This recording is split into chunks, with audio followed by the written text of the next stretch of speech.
Yeah. Ready to go? Yeah. Yeah, go ahead. Okay, so we are very glad today to have Professor Kelly Bickel from Bucknell University. She speaks on, she works on things which are very close to my area of work, so I'm especially excited. Today she will speak on finite Blaschke product level sets and Crusades conjecture. Kelly.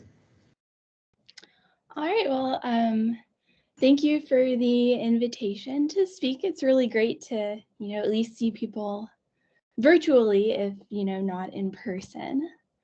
As was mentioned, I'm going to be talking about some connections between finite Blaschke products and Crusades conjecture, and the connection that I'm going to talk about is specifically related to level sets of finite Blaschke products.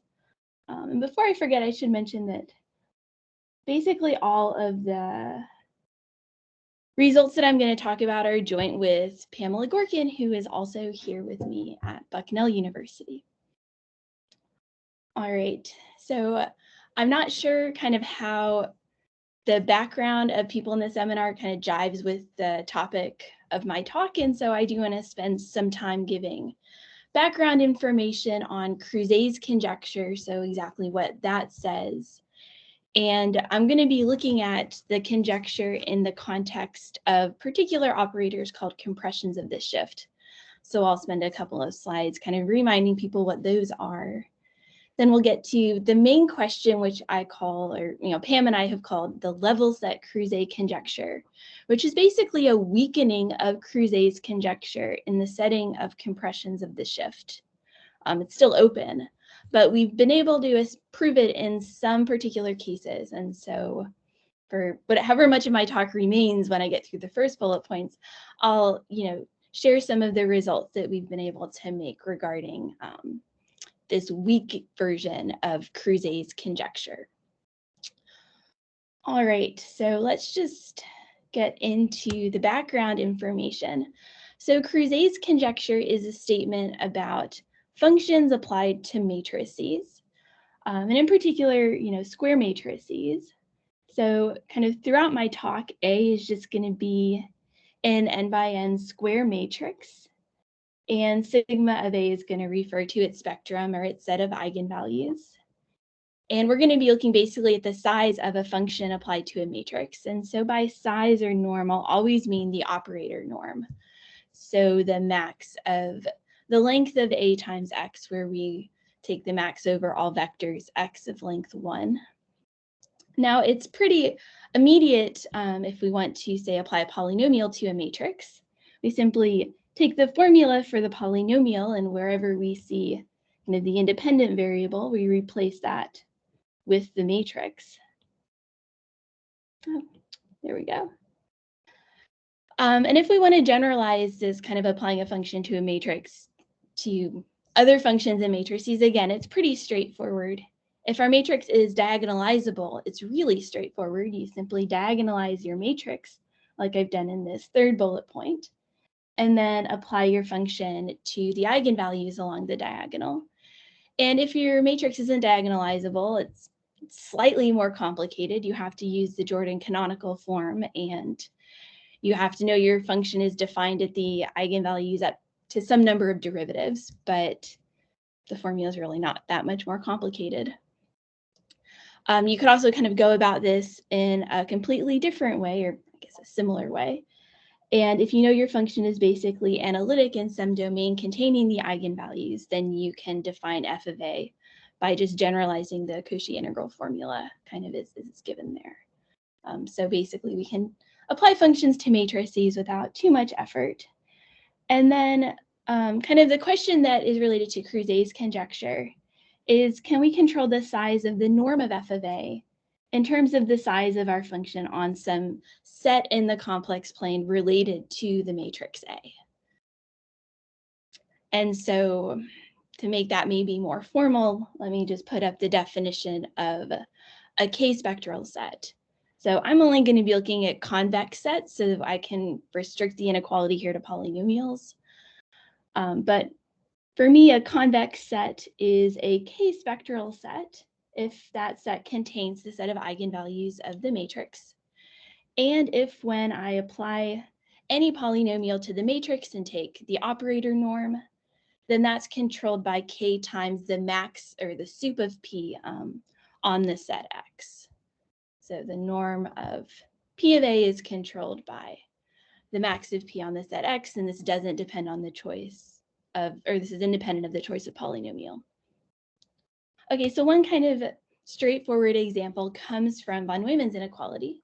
So von Neumann's inequality says that if we have a contraction A, then P of A is also a contraction for every polynomial. Or not every polynomial, but P of A is bounded by the sup of P on the unit disk. So if P is bounded by 1, then P of A is also a contraction. But then this immediately tells us that if A is a contraction, then the unit disk is a 1 spectral set for A.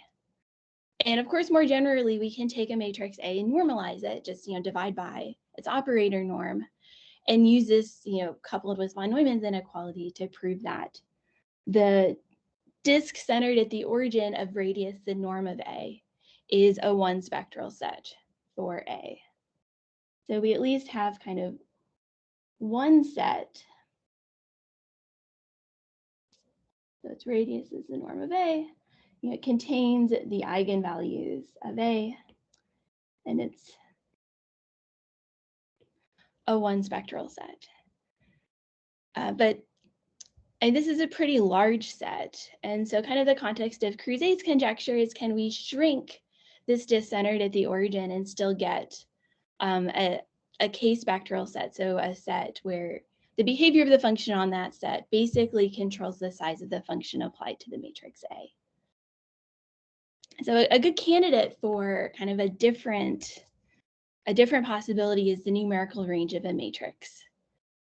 So let me just remind you of what that is. So throughout the talk, I'm going to refer to the numerical range using the notation W of A. And the numerical range is exactly the set of points in the complex plane that you obtain by taking A, multiplying it by a vector of length 1, and taking the inner product with that same vector.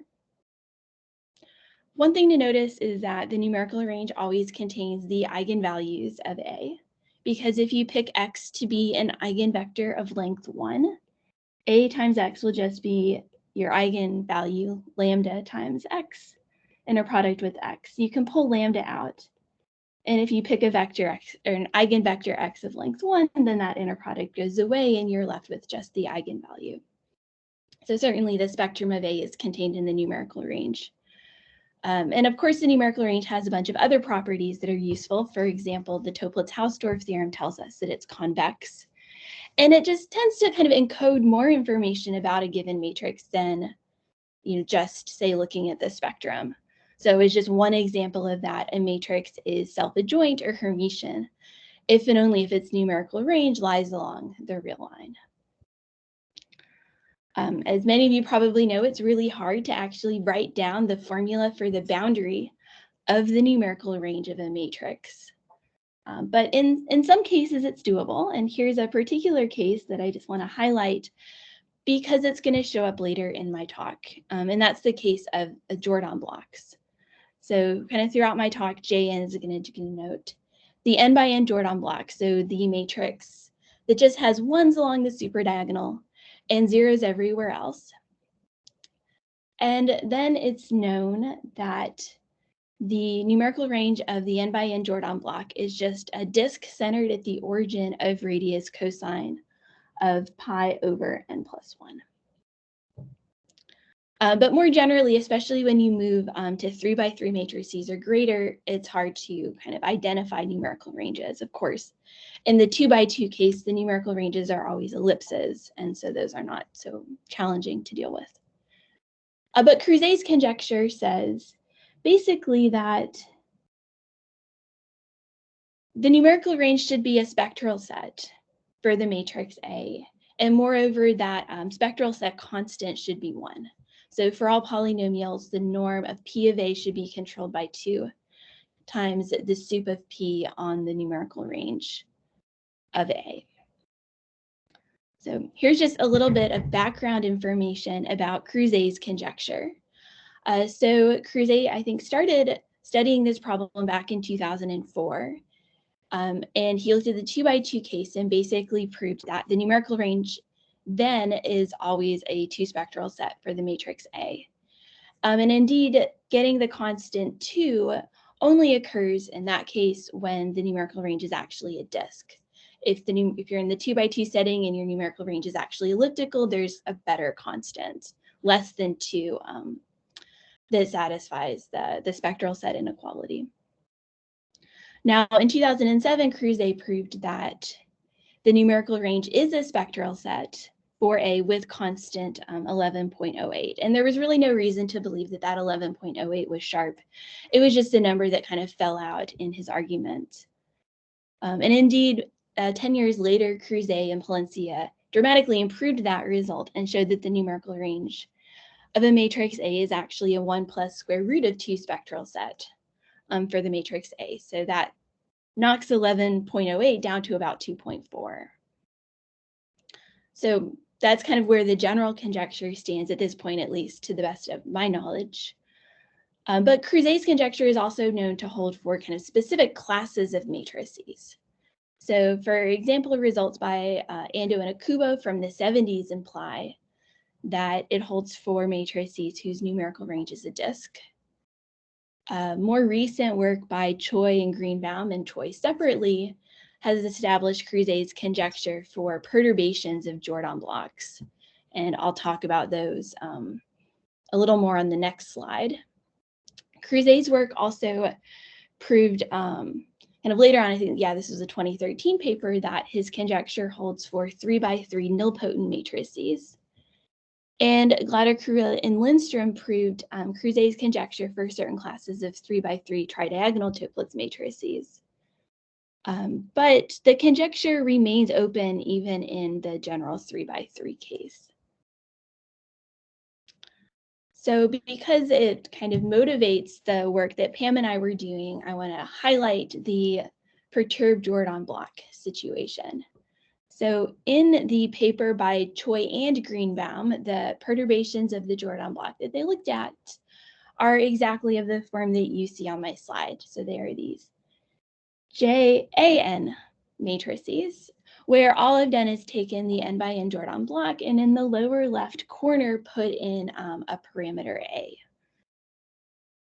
Now, they did not put on the restriction that A is less than 1, but I am going to stick that in for the purpose of this talk. Because if we put in the condition that A is has modulus less than 1, then these JAN matrices have some nice properties.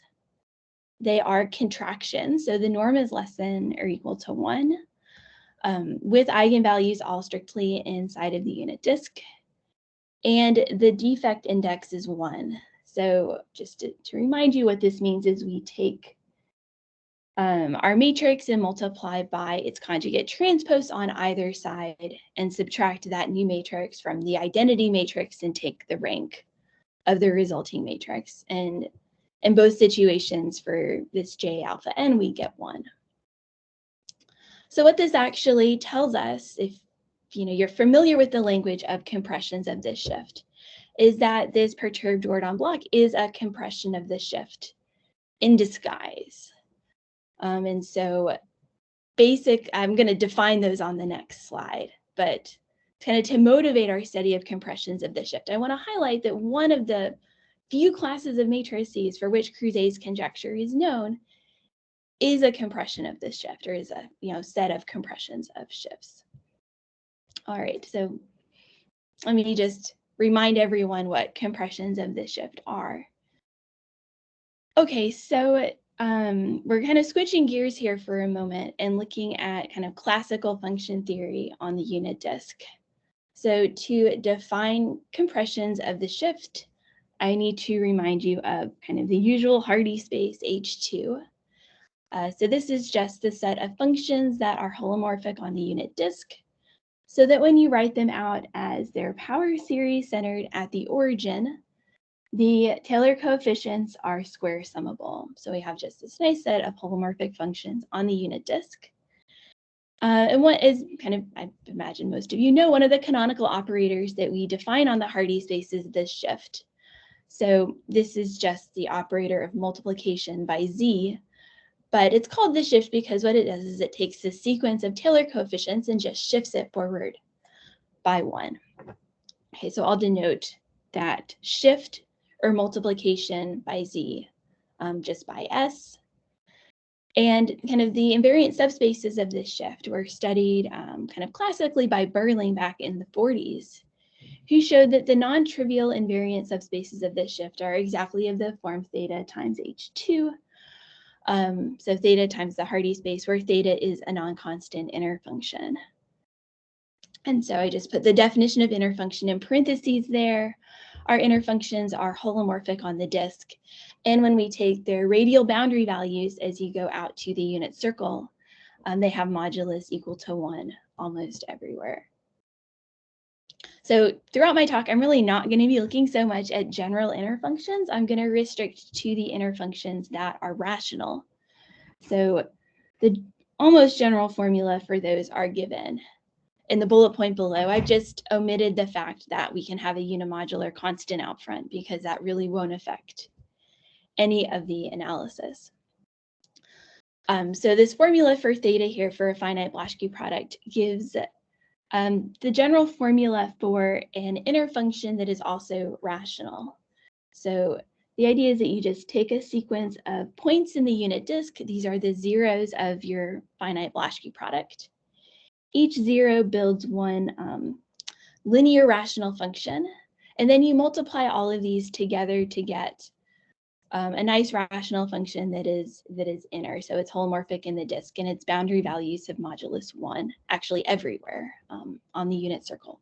All right, so once you have an inner function, or particularly in our case a finite Blaschke product, then of course we get a shift invariant subspace automatically. But we can also obtain a backward shift invariant subspace, which is kind of typically called k theta, which is just the orthogonal complement of theta times h2 inside of h2. So for finite Blaschke products, the dimension of this space is equal to the degree of the finite Blaschke product. So these are all finite dimensional spaces in our setting. And the associated compression of the shift is literally just the shift operator that I introduced earlier, restricted to this model space and then projected back onto the model space. So we get an operator that takes k theta back into itself. And of course, by picking an orthonormal basis of k theta, we can write all of these compressions of shifts as n by n matrices. So if we kind of go back to the previous slide, if we take our theta to be this very simple finite Blaschke product, so its n terms have been multiplied together to get a degree n finite Blaschke product, then if we choose the appropriate orthonormal basis, its compression of this shift can be represented by the perturbed Jordan block. And so kind of the question that Pam and I were interested in is, well, what if we pick different theta? Can we prove Crouzeix's conjecture for the associated compressions of this shift? Which, even though those feel like pretty, maybe pretty restrictive classes of operators, as kind of I mentioned up here, if basically all contractions with eigenvalues in the disk and defect index 1 are unitarily equivalent to a compression of this shift. So a statement about compressions of shifts is somehow a fairly general statement about a certain class of matrices. Okay, so let's move on. And here I'm kind of stating formally that the question, is there a way to establish Crouzeix's conjecture for compressions of this shift? Specifically, can we control the norm of a polynomial applied to a compression of this shift in terms of 2 times the sup of that polynomial on the numerical range of the compression of the shift? Well, yeah, of course, this question is really hard. One thing that makes it feel tractable is the fact that a lot is known about numerical ranges of compressions of shifts. So I just put a couple of bullet points in here. One nice property is that if you have the numerical range of two compressions of this shift and they're equal, that tells us that the symbols, the associated finite Blaschke products, are equal up to a unimodular constant.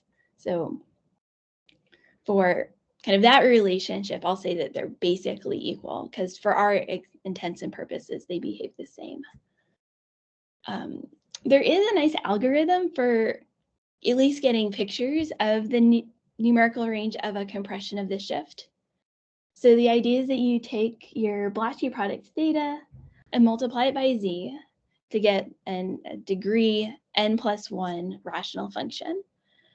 And then we fix some points t in the unit circle, or tau rather, and set z times theta equal to tau. Well, if you solve that, you're going to get n+1 points on the unit circle.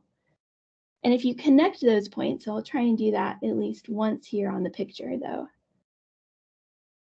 Might be kind of hard to do exactly. So like the 4 points I've drawn here connected, those are 4 points that z times theta should identify for the theta associated to figure 2. And what you see is we get a quadrilateral that basically circumscribes this interior convex region, which ends up being the numerical range of a certain compression of this shift. So the idea is that when you pick a bunch of taus and find these circumscribing polynomials, you can get a pretty good picture of the numerical range of the compression of this shift. So the one figure is associated to a degree 3 finite Blaschke product, so we see quadrilaterals, and the other picture is the numerical range associated to a degree 4 finite Blaschke product, so we see pentagons. So that's maybe some hope for making some progress, but it's still hard. It's still a hard question. So I'm actually going to look at a slightly weaker version of Cruz's conjecture that's motivated by some additional things that we know about compressions of the shift.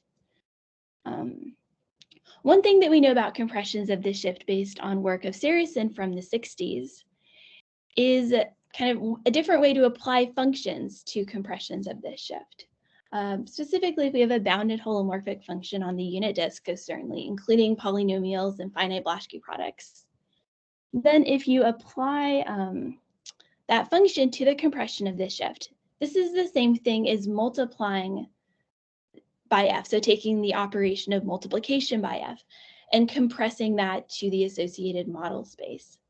So this gives us kind of an alternate way to think about applying a function to our particular class of operators. And I actually want to kind of highlight this line below a little bit more. So if the function we're applying is a finite Blaschke product with degree less than the degree of theta, then, well, the norm of b of s theta, the norm of b applied to the compression of this shift, is always equal to 1. And this, I think, is implied by some of the stuff in Saracen's paper, but there's a really kind of line-by-line proof of it in a more recent paper by Garcia and Ross, where they also prove a bunch of other results.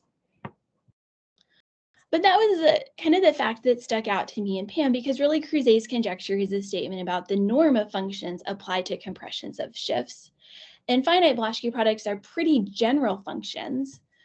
And so we decided to kind of zero in on applying these finite Blaschke products to the compression of this shift.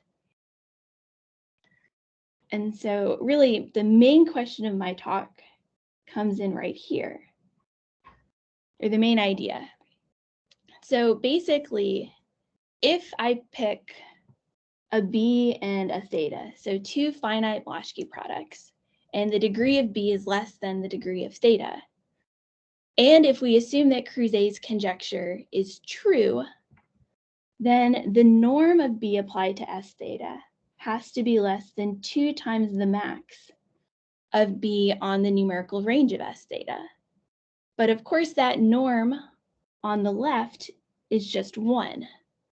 So we can actually kind of remove studying the norm of B of S theta altogether and divide this inequality by 2 to get that the max of our finite Blaschke product B on the numerical range of S theta should be greater than 1/2.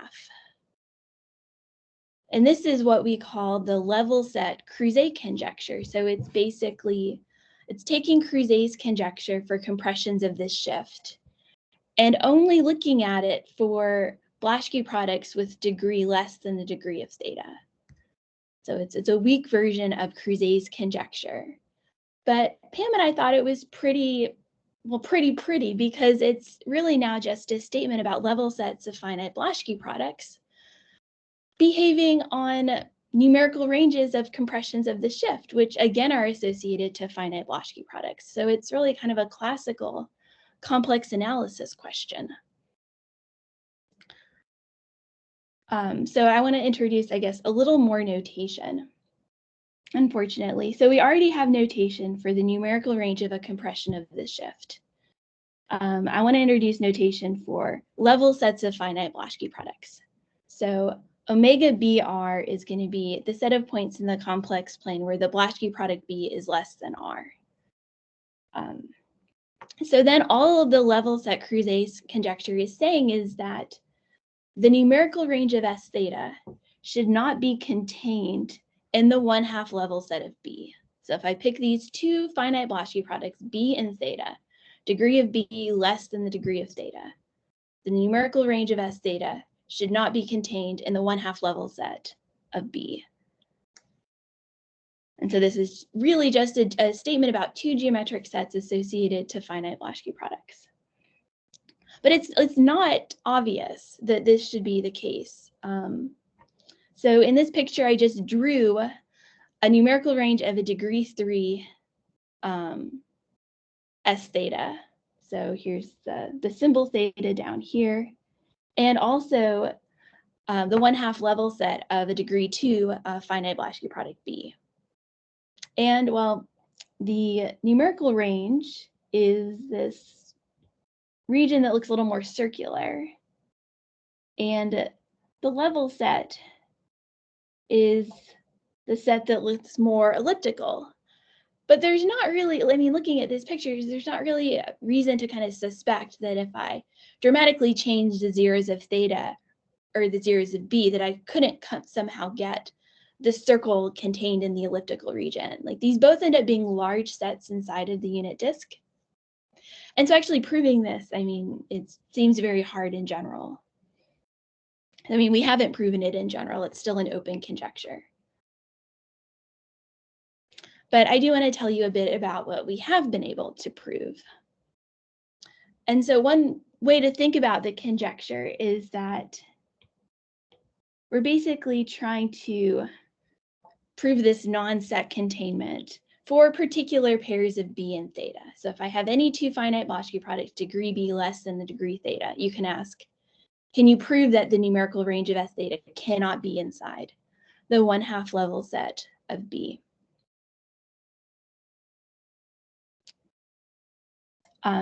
And so we looked at kind of particular choices of B or theta, or both. So I'm only going to talk about a subset of what we looked at in my time remaining. But maybe the easiest case to consider is the case where B is unicritical. So what that means is the finite Blaschke product has one repeated zero. So that means that it has this formula that I'm highlighting on the slide.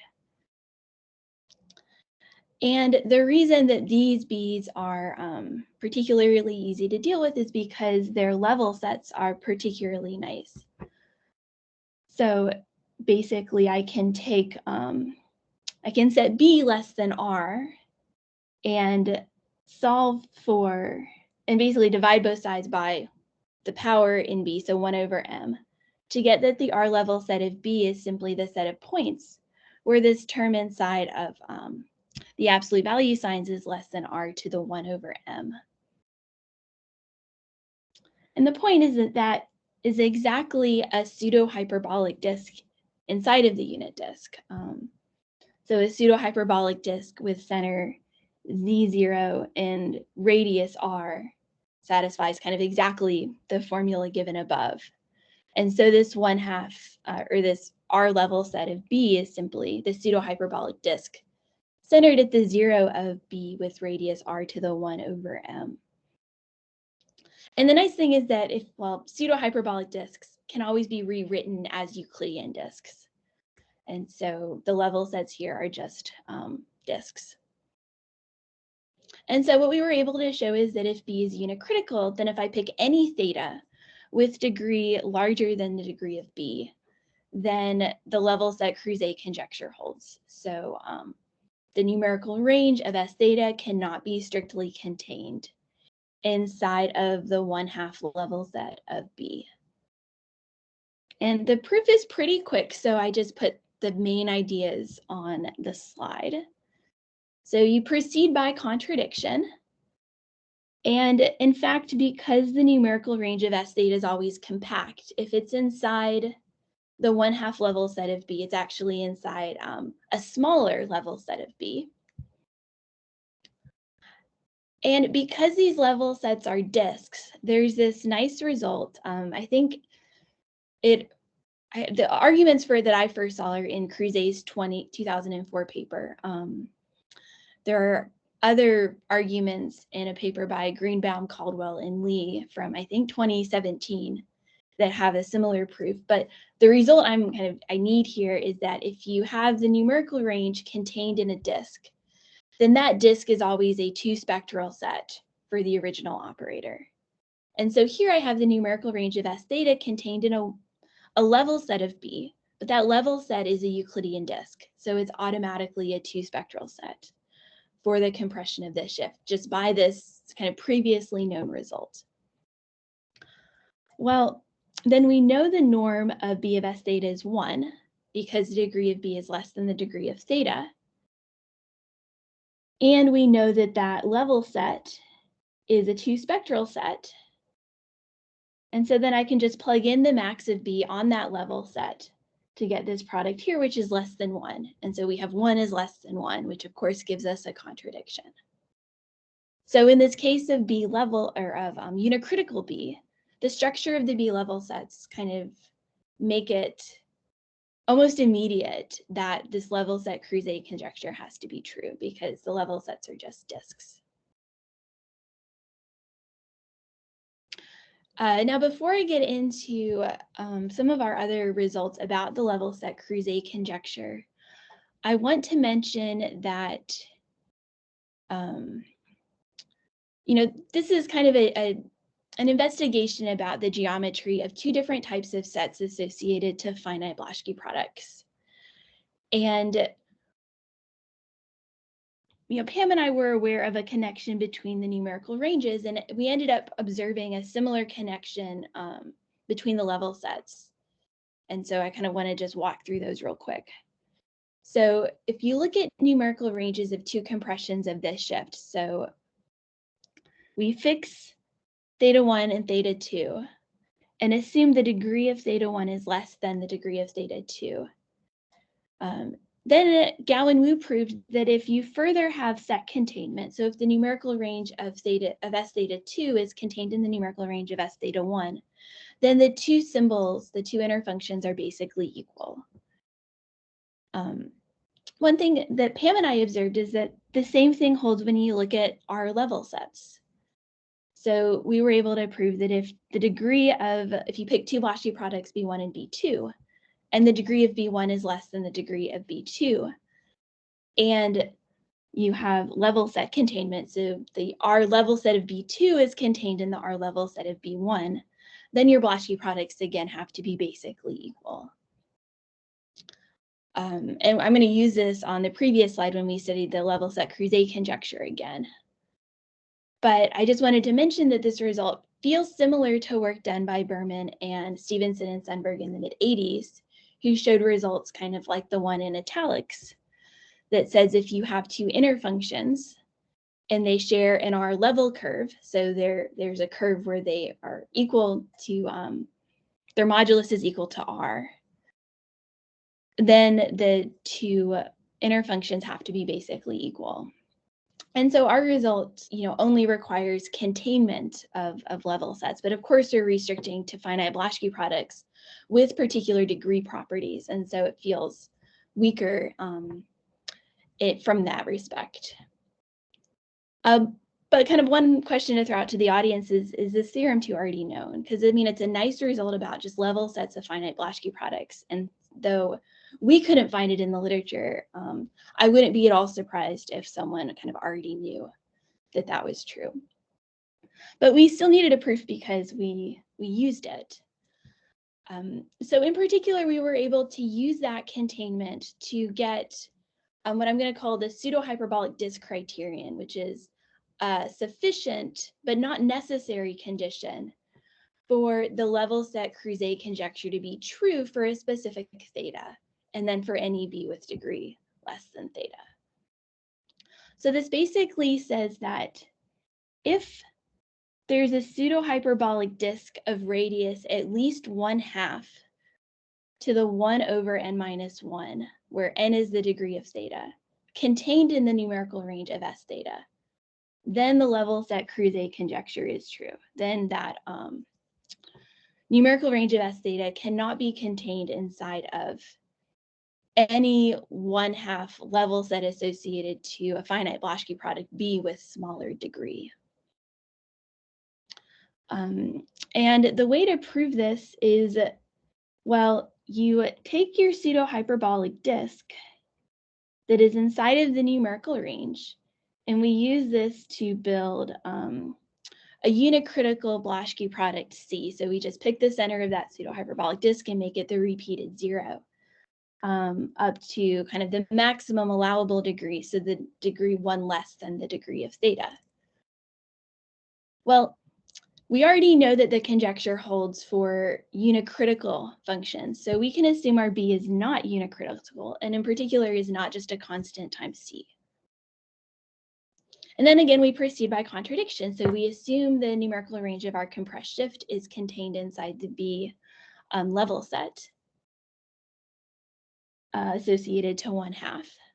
Well, then we immediately get a contradiction because our pseudohyperbolic disk that is inside of the numerical range by assumption is exactly the 1/2 level set of C. So we have the 1/2 level set of C is contained in the numerical range, is contained in the 1/2 level set of B, which tells us that the two functions are basically equal, which of course contradicts what we originally assumed. And so the takeaway is that if our numerical range contains a large enough pseudohyperbolic disk, then the compressed shift has to satisfy the level set Cruz A conjecture. So this should be an S theta there. So then one might ask, do any compressions of the shift actually contain large enough pseudohyperbolic disks? Well, yes, sometimes. So if you take your theta to be z to the n, then one matrix representation of its kind of compression of this shift is exactly the Jordan block that we saw earlier, so Jn. And we know its numerical range. It's just this disk centered at the origin with radius of cosine pi over n plus 1. And one can check that cosine of pi over n plus 1 is bigger than our kind of required pseudohyperbolic radius from the previous slide. And so then, well, what's important to know is that the pseudohyperbolic disk centered at 0 of a particular radius is the same as the Euclidean disk centered at 0 of that same radius. And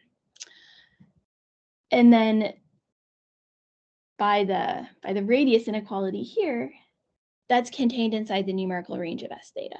So for this kind of trivial case, we know that the large enough pseudohyperbolic disks are inside of the compression of the shift. But there are kind of non-examples as well. So if you take even this degree 2 theta here, so z squared minus t squared over 1 minus t squared z squared, where we fixed some parameter t. So our zeros are t and negative t. And if we pick t to be, of course, between -1 and 1, but large enough, so in particular bigger than √3/2, then one can show that this numerical range does not contain any kind of sufficiently large pseudohyperbolic disk. But its compression of this shift is, gives rise to a 2x2 matrix. And we know Crouzeix conjecture, and so the level set Crouzeix conjecture holds for the compression of this shift associated to this theta. And so this shows that there are going to be situations where the level set Cruz conjecture holds, but where the compress shift does not contain a large or the numerical range of the compress shift does not contain a large pseudohyperbolic disk. So that criterion on the previous slide is sufficient, but it's not necessary. So kind of the idea that Pam and I had was we wanted to look at particular thetas, particular finite Blaschke products, and see if their numerical ranges contain a large enough pseudohyperbolic disk. And kind of looking at these two examples, a good direction to go are finite Blaschke products whose zeros are really close together. I mean, that's certainly what we see in example 1, the zeros are all equal to 0. And in example 2, the situation fails when the zeros are pretty far apart, when they're like -√3/2 and √3/2, or further apart than that. So we looked at the situation where the zeros are really close together, so in particular equal. So, we started looking at the case where instead of forcing B to be unicritical, we forced theta to be unicritical. And just for kind of ease of notation, we assumed that the repeated 0 was a real number between -1 and 1, though, of course, by kind of rotation, this is not, I don't know. All of our results immediately apply to kind of unicritical theta without, where the repeated 0 is kind of an arbitrary complex number inside of the unit disk. But so we restricted to these theta t's. And so basically what we were able to show is that if you look at their numerical ranges in the case, in the 3x3, 4x4, and 5x5 case, then the numerical range contains a sufficiently large pseudohyperbolic disk so that the pseudohyperbolic disk criterion is satisfied. And so these compressions of this shift satisfy the level set Crusades conjecture. Now I have a star next to 5 because in order to complete the argument, we did need to rely on Mathematica optimization. So the proof in the n=5 case is not completely analytic, and so it's actually kind of a remark after the theorem. But there's very strong evidence to suggest that basically the same argument works for n=5. How much time do I have left? Do I have 5 minutes-ish? More than that. You have 15 minutes. Okay, great. Sometimes you cut off at 5 or for questions. Okay, so great. Yeah. All right, so when we look at these compressions of the shift associated to unicritical theta, and to actually dig into it, we need to represent them with matrices. And so the matrix representation of this compression of this shift has a particularly nice form.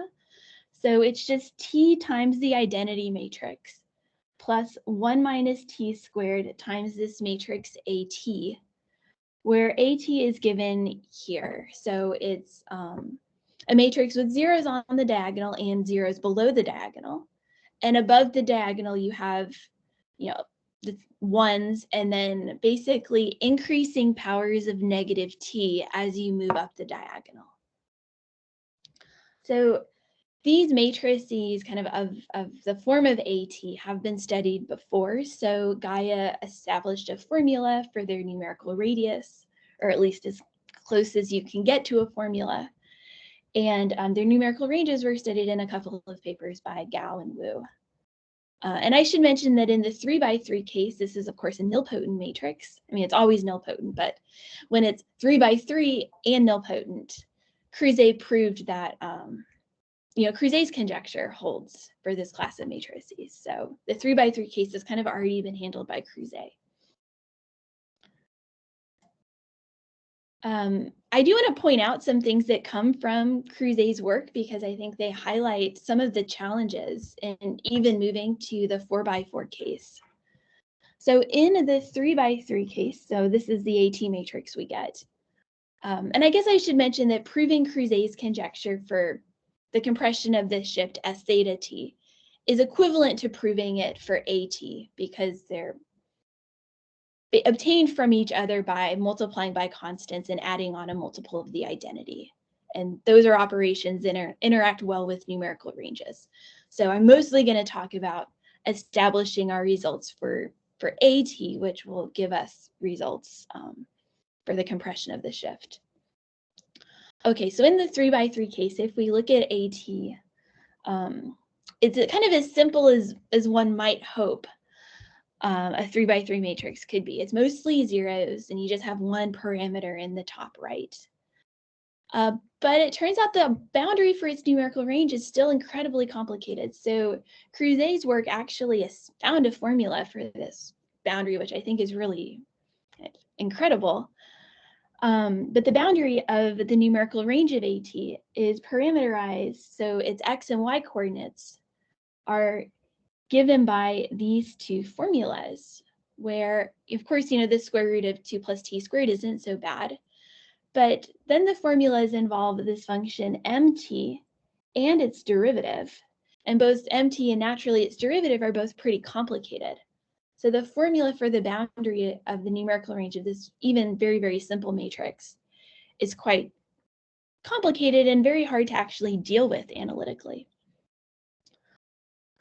So what Pam and I looked at is we kind of looked back at some of the proofs establishing the numerical range of the n by n Jordan block and modified those, and were able to, in this uncritical case, get a curve that lives inside of the numerical range of AT simply, by picking out kind of good kind of vectors x to plug into the ax, comma x formula for the numerical range. So in the 3x3 case, we obtained this curve here. So where you just plug in s values between 0 and 2 pi.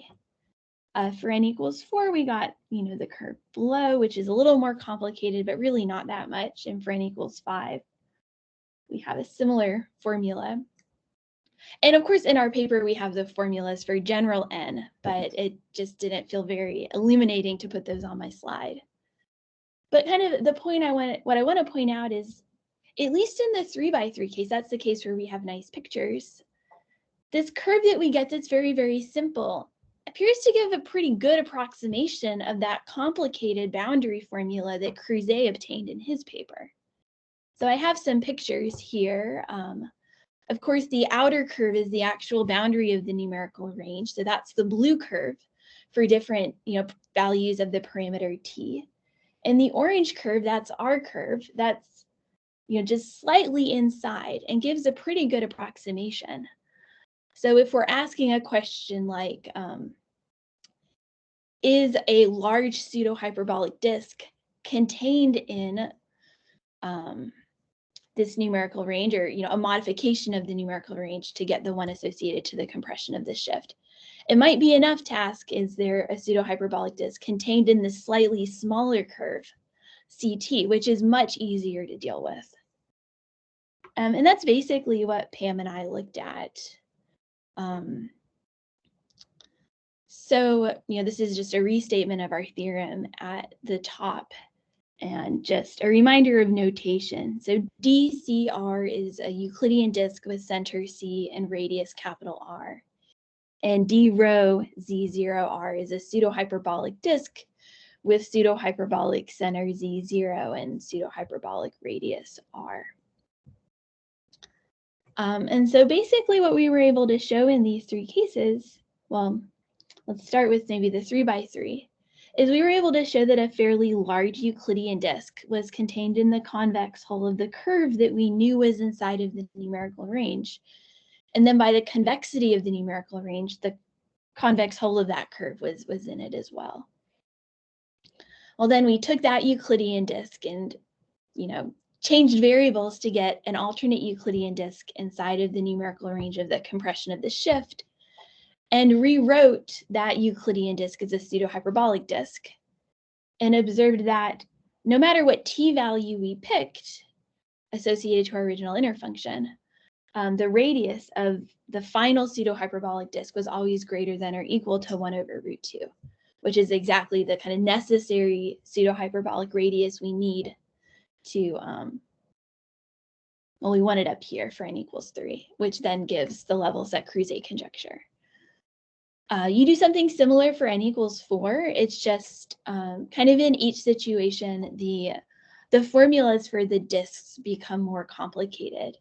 And so actually getting this disk containment is challenging. And then when we get down to the formula for the pseudohyperbolic disk inside of the numerical range of the compressed shift, proving that the radius is bigger than 1/2 to the 1/3 is again like a hard computation. And it does get so hard that the computations no longer work in the 5x5 case. And so for that case, we had to kind of work backwards and say, okay, let's start with the pseudohyperbolic disk of the correct radius that we think is inside of the compression of this shift. And because all of these arguments can be done backwards, we can say, okay, that's equivalent to saying this Euclidean disk is contained in the convex hull of the CT curve. And using mathematical optimization, we could see that that had to be true, at least for t-values, I think, between like 0.00001 and 1. So there was a little bit of like sketchy noise happening in our optimization very close to t equals 0.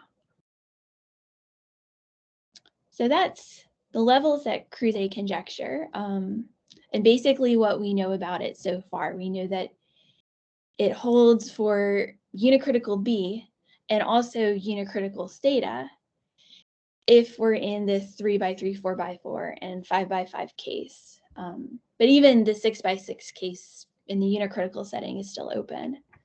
And you could argue the 5x5 case too, depending on how comfortable you feel with Mathematica. I would love to have a purely analytical argument there. But it looks like I have a couple minutes. So I want to mention that we were able to use this curve to also kind of discuss Crouzeix, like the general Crouzeix conjecture for these unicritical compressions of the shift. And so basically working with these curves, I'm not going to have a chance to kind of tell you where these matrices come from, but I can tell you that afterwards if you care. But using these curves, we were able to show that if I take any polynomial and apply it to AT, then this is always controlled by a constant depending upon a matrix xt times just the sup of p on the numerical range of AT. And so then this constant here is exactly the k we need in the spectral set question. And so if that k is less than 2, then that establishes Crouzeix conjecture for AT, but then also for the compression of the shift associated to theta t. Now, unfortunately, in this 3x3 case, you can get an exact formula for the product of these norms, and the product is always bigger than 2. So this doesn't give a slick proof of Crouzeix conjecture in this 3x3 case. But the upper bound is like 2.2 or 2.20 something. So it's really close to giving a slick proof of Crouzeix conjecture. So we thought that was kind of cool. And we could run basically the same argument in the 4x4 case. Here we were not able to get, so we got formulas for the matrix xt and xt inverse again. We were not able to get an analytic formula for the product of the two norms. But using Mathematica, one can check that the product of the norms is less than 2 if the parameter t is between 0 and 0.42. So we have this range of parameters t where the compression of this shift appears to satisfy Crouzeix conjecture. And if you feel uncomfortable with mathematical optimization, you can fix, like say t equals 0.3 and just check one number, the product of these two matrix norms, and see that the number you get is less than 2. And actually the same argument here did move to the 5x5 case we were able to find formulas for these xt matrices, so that when you multiply the norm of xt and the norm of xt inverse, you get a constant that controls the norm of P of AT in terms of the norm of P on the numerical range. And we were able to show, again, checking via Mathematica, that this product of norms is bounded by 2 as long as the parameter t is just a little bit up from 0. Again, we had some instability near 0, up to 1/2. So basically, from these arguments, it looks I'm pretty confident that Crouzeix's conjecture holds for unicritical compressions of this shift. In the 4x4 case for t between 0 and 0.42, and in the 5x5 case for t between almost 0 and 0.5. I mean, it probably holds for all operators, but like the numerical estimates give us these. And that's some stuff I'm not going to talk about because I'm running out of time. So I just want to mention what's open, which is almost everything. So really, all of our arguments only worked for up to the 5x5 case. So in the 6x6 case, we don't even know if the numerical ranges of these compressions of this shift associated to unicritical Blaschke products contain large enough pseudohyperbolic disks so that we can apply the pseudohyperbolic disk criterion and get the levels that Cruz A conjecture. So we don't know that the numerical ranges, even in the 6x6 case, can't be contained in 1/2 level sets of Blaschke products of smaller degrees. And of course, we only looked at unicritical theta. One can ask this similar question, for other symbols, like, do the numerical ranges contain these sufficiently large pseudohyperbolic disks in situations that we haven't looked at? And, if not, like if we fix a symbol, what is the largest pseudohyperbolic disk inside of the numerical range? That seems like a hard question, but I'd certainly be interested in the answer. And then, of course, we can ask kind of the more general conjectures. Is the level set Cruz A conjecture true for every pair, B and theta, with degree of B less than theta? So is it the case that the numerical range of S theta cannot be contained in the 1/2 level set of B for any pair of finite Blaschke products satisfying this degree condition? I don't know. Seems true. And of course, can we make any more progress on Cruz A's conjecture for compressions of this shift? Because somehow those seem like good candidates to consider given the results that are already known. And I think I'll stop there. I think I'm out of time too. So.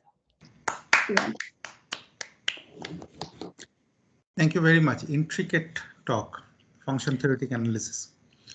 Thanks. Yeah. Are there questions?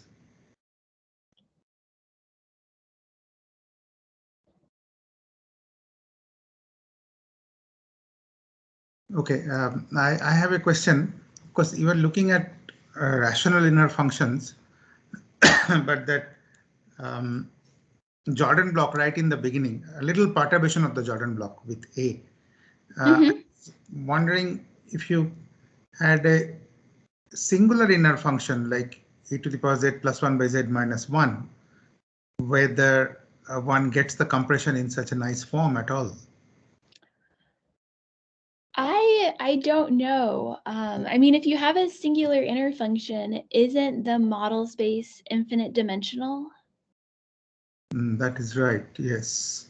So I guess you'd have a more complicated operator, at least in that sense. Okay. I don't know. I forget where the Jordan block part was. Oh, here. So I don't really know anything about Cruz A's conjecture for compressions of this shift that are associated to singular inner functions instead of finite Blaschke products, since I don't even know Cruz A's conjecture for finite Blaschke products of degree 3, like in general, Okay. We know it for uncritical, for degree 3 finite Blaschke products that have the same repeated 0, we know it. But if you take like z times like z minus 1/2 over 1 minus 1/2 z squared, or even like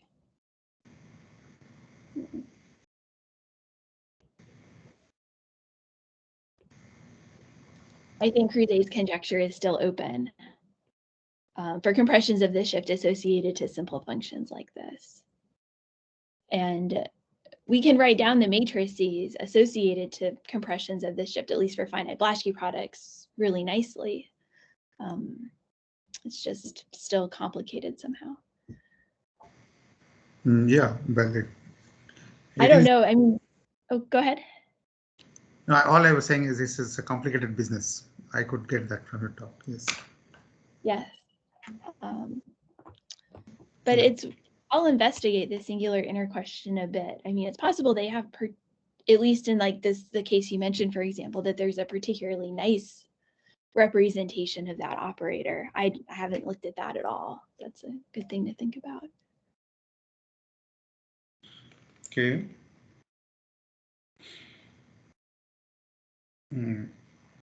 Are there any other questions by anyone?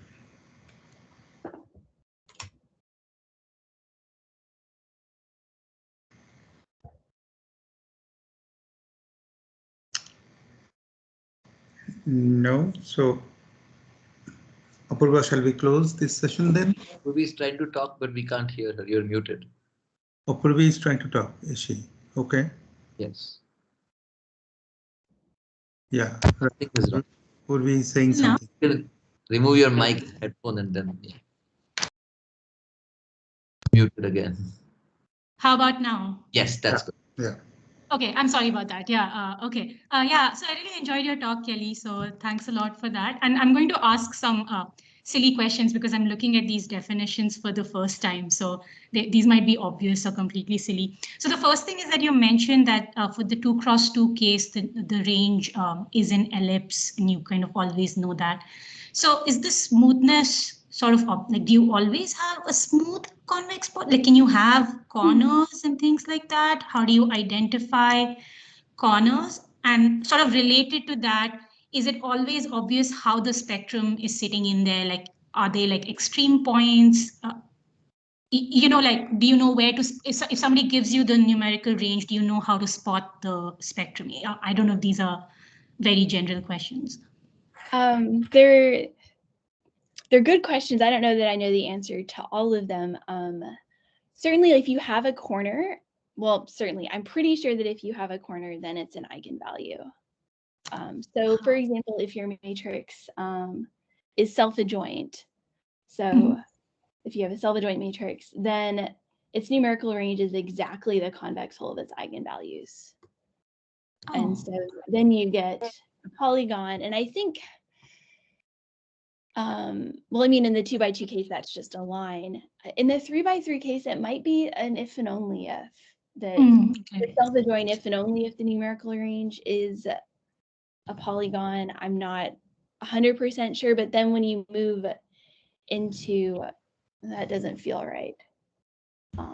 Certainly when you move into larger classes of matrices, you could have non-self-adjoint matrices whose numerical ranges are still polygons.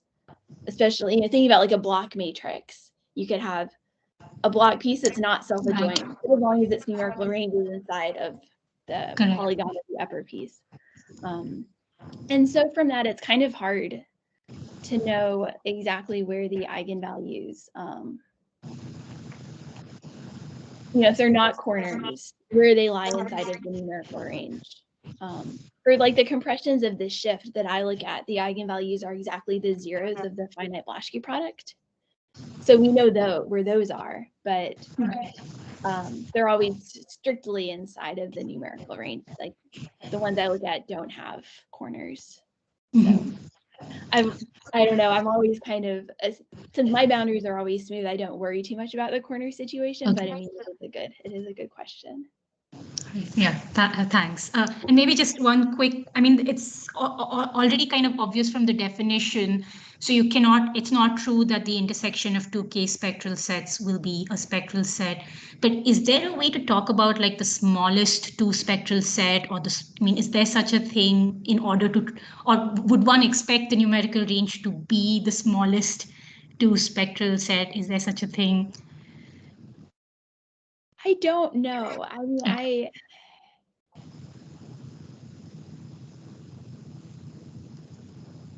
I don't know if there's a way to set it up so the sets are somehow nested in an appropriate way. I mean, I would say generally the numerical range is probably not the smallest two spectral set. I mean, even in I think sometimes it is. Like there are like kind of, let me think. I mean, this is just, you know, these are just coming from your definition, so they may not be a reason. Because you also mentioned this thing about if it's sitting inside the disk, then the disk is a two spectral set. And so that's where it sort of occurred to me. But yeah, right. I was just thinking like in the 2x2 case, the numerical range, when it's not a disk, is actually a K spectral set for some K less than 2. Okay. And so that kind of cutoff of 2 is kind of the worst behavior we expect from the numerical range in the 2x2 case, but it often is better. Okay, I understand. All right, yeah, thanks. Those are great questions. Thank you. There's a little book by Pamela Gorkin and someone else, which I don't remember who, but Pamela Gorkin is one of the authors on numerical ranges, and this is a publication of Mathematical Association of America. So at an expository level, that it's very pleasant reading, and will probably answer some of Purvi's former questions. Oh, great! Yeah, thanks. So Pamela Gorkin is one of the authors. That's how I can look it up. Okay, great. Yep. Yeah, I have the book, but I think it's in my home office. I was trying to see if I could just like hold it up, but it is a very pleasant read. Pam is a great writer.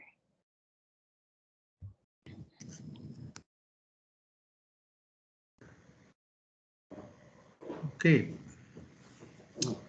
So thank you very much for joining us this early morning at your time. Thanks for having me. Welcome. This was a very nice talk. Well, thank you. Have a good rest.